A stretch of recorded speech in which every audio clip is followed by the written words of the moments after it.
Hi, ನಾನು doctor Pallavi Prasad, fertility consultant at Nova IVF fertility, Basaveshwara Nagar, Bengaluru. ನನ್ನ ಹತ್ರ ಒಂದು ತುಂಬ ಇಂಟ್ರೆಸ್ಟಿಂಗ್ ಕೇಸ್ ಇದೆ. ಅದು ಎಲ್ಲರದು ಜೊತೆ ಶೇರ್ ಮಾಡೋಕ್ಕೆ ಆಸೆ ಪಡ್ತಾ ಇದ್ದೀನಿ.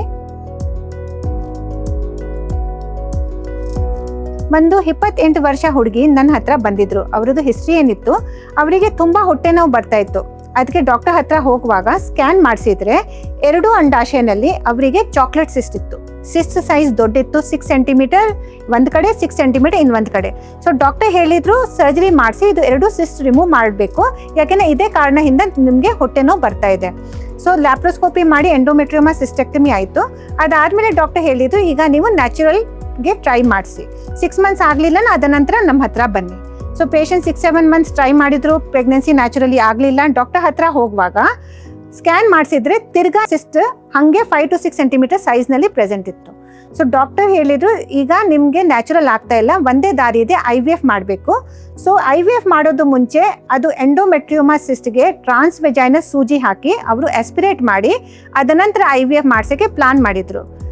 ಹಾಗೆ ಆಸ್ಪಿರೇಟ್ ಮಾಡುವಾಗ around 500 ml of blood collected.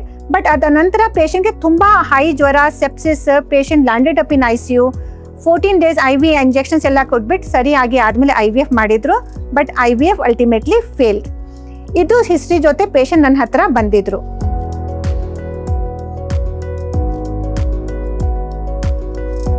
ಯಾವಾಗ ನನ್ನ ಹತ್ರ ಬಂದಿದ್ರು ಅವರದು ಮೊಟ್ಟೆ reserve, what we call it as AMH, had already reduced. 4.1 ಮುಂಚೆ ಇತ್ತು, ನನ್ನ ಹತ್ರ ಬರುವಾಗ it had reduced to 1.9.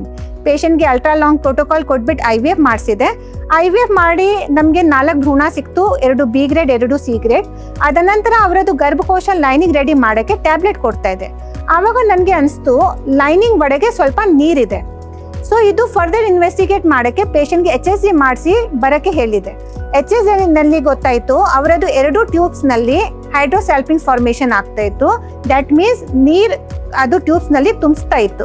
So ಅದು ಕಾರಣದಿಂದ ಗರ್ಭಕೋಶ ಒಳಗೆ ನೀರು ಬಂದರೆ ಅದು IVF ಈ ಸತಿನೂ ಭ್ರೂಣ ಹಾಗೆ ಹಾಕಿದರೆ ಫೇಲೇನೆ ಆಗ್ತಾ ಇತ್ತು. ಪೇಷಂಟ್ಗೆ ಹೇಳಿದೆ ನೀವು ತಿರ್ಗಾ ಸರ್ಜರಿ ಮಾಡಿ ಅದು ಟ್ಯೂಬ್ಸ್ 2 ಕಡೆ ಕಟ್ ಮಾಡಿ ಅದ ನಂತರ ನಿಮ್ಮದು ಭ್ರೂಣ ಹಾಕಿದ್ರೇ ಸಕ್ಸಸ್ ಆಗೋದು.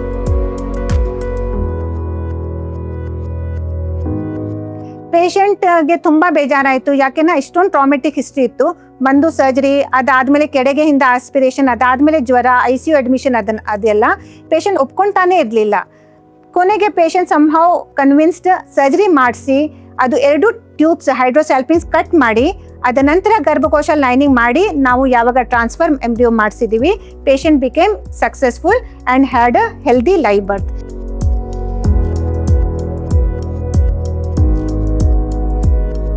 ಸೊ ಇದು ಕೇಸಿಂದ ನಮಗೆ 3 ಮೋಸ್ಟ್ ಇಂಪಾರ್ಟೆಂಟ್ ಲರ್ನಿಂಗ್ಸ್ ಏನಿದೆ. One thing, endometrioma is a recurrent disorder. ನಾವು ಇವತ್ತು ಸಿಸ್ಟ್ ರಿಮೂವ್ ಮಾಡಿಸಿದ್ರೆ ತಿರ್ಗಾ 6 ಮಂತ್ಸ್ ಆದಮೇಲೆ ಸೇಮ್ ಸೈಜ್ ಸಿಸ್ಟ್ ಬಂದ್ಬಿಡುತ್ತೆ. ಸೆಕೆಂಡ್ ಥಿಂಗ್, ಎಂಡೋಮೆಟ್ರಿಯೋಮಾ ಯಾವಾಗಾನು ಕೆಳಗೆಯಿಂದ ಸೂಜಿ ಹಾಕಿ ನಾವು ಆಸ್ಪಿರೇಟ್ ಮಾಡಬಾರ್ದು. That can be the source or the nidus for severe pelvic infection. Sometimes even ತಲೆನಲ್ಲಿನೂ ಪಸ್ ಹೋಗ್ಬಿಡತ್ತೆ, forming cerebral abscess. Third thing, we need to have a keen attention to details.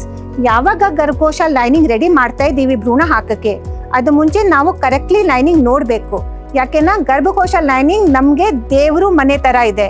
ಅದು ಒಳಗೆ ನೀರಿರಲಿ, polyp ಇರಲಿ, ಫೈಬ್ರಾಯ್ಡ್ ಇರಲಿ, septum ಇರಲಿ, ಯಾವುದು ಇದು ಎಲ್ಲ problems ಇದ್ದರೆ ಅದು ಸರಿ ಮಾಡಿಸಿ ಭ್ರೂಣ ಹಾಕಿದರೆ ಸಕ್ಸಸ್ಫುಲ್ ಪ್ರೆಗ್ನೆನ್ಸಿ ಆಗತ್ತೆ. Hydrosalpinx very important cause for recurrent IVF failure. ಅದು ಕಟ್ ಮಾಡಿಸ್ಬೇಕು ಅಷ್ಟೇ. ಅದ ನಂತರ ನೀವು ಭ್ರೂಣ ಹಾಕಿದ್ರೆ ನಿಮಗೆ ಸಕ್ಸಸ್ಫುಲ್ ಪ್ರೆಗ್ನೆನ್ಸಿ ಆಗುತ್ತೆ. ಇದು ಪೇಷಂಟ್ಗೇನು ಹೆಲ್ದಿ ಮಗು ಹುಟ್ಟಿ ಆದಮೇಲೆ ತುಂಬ ಖುಷಿ ಪಡ್ತಾ ಇದ್ರು. So these are the learning things from this case study.